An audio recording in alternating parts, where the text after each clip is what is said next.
Well, hi everybody. I am in the studio in California, and I'm here with Tracy Hanson, who's glad to be here. And Tracy and I are going to talk about something that has been an important theme for her since she retired from the tour, the LPGA Tour, about 4 years ago. And that is a sense of story.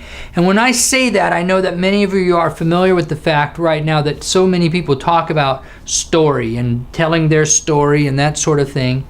But Tracy and I are going to take this in a little bit different direction, I think, than maybe you've heard, and clarify some things about story. But tell me, first of all, Tracy, why your story is something that's become important to you.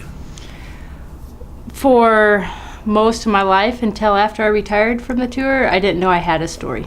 And so I've been on this journey for the last 3.5 years, of understanding my story and putting words of truth and honesty around my story, from childhood to early adulthood until now. Why is it that you didn't know you had a story? Were you trapped in some other identity that you had to lock yourself into and stay focused on, or what was going on there? For me, I had experienced some harm and things in childhood that I didn't understand. And so when I exited childhood, I really hid behind this mask of performance. And so even in my Christian walk, I would say that I put this Christian mask on, and I hid behind the professional, successful golfer look. And I never allowed myself to feel the pain or the shame or the contempt that was just kind of brewing underneath all of that mask. And I finally got tired. I finally got to a point where I can't do this. I can't hide anymore. We talk a lot in the Christian context, the biblical context, about what sin does to us. And I think sometimes we focus on one side or the other. My sin and my responsibility, which is clear before the Lord.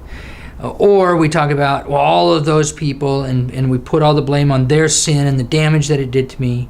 And it's actually a combination of those things that wrecks our identity before God, doesn't it? Yes. I mean, we have our depravity, which is our sin, that we are creating harm in some way or failing in some way. But then our dignity is really what gets shot. And our dignity is our identity in Christ. When we become a believer, we are righteous. We are a child of the living God. And that's where the evil one wants to throw the arrows at us the most. And a lot of times it comes from harm from other people, from physical to even words and emotional harm.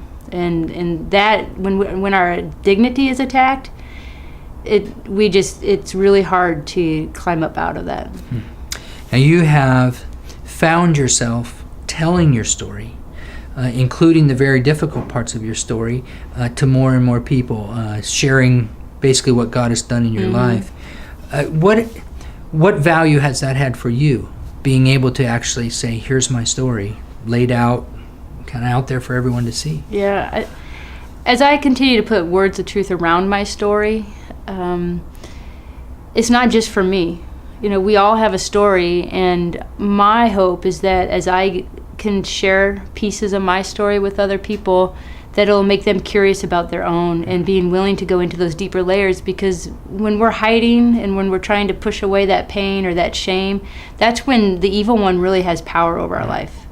And so when we can talk about our story and just be honest about it and truthful about it, and it's hard, it's painful, but that's when we really start experiencing the freedom and the abundant life that Christ died for us, and that he wants us to live in that now as we look to heaven one day. But that it takes exposing those lies in order for us to really live joyfully and with gratitude and with humility and all those characteristics, that the fruit of the Spirit that Christ gave for us. Well, we only have a relative few minutes to talk about this, but it's a deeply meaningful conversation, and I want to talk about it with you more when we come back next time.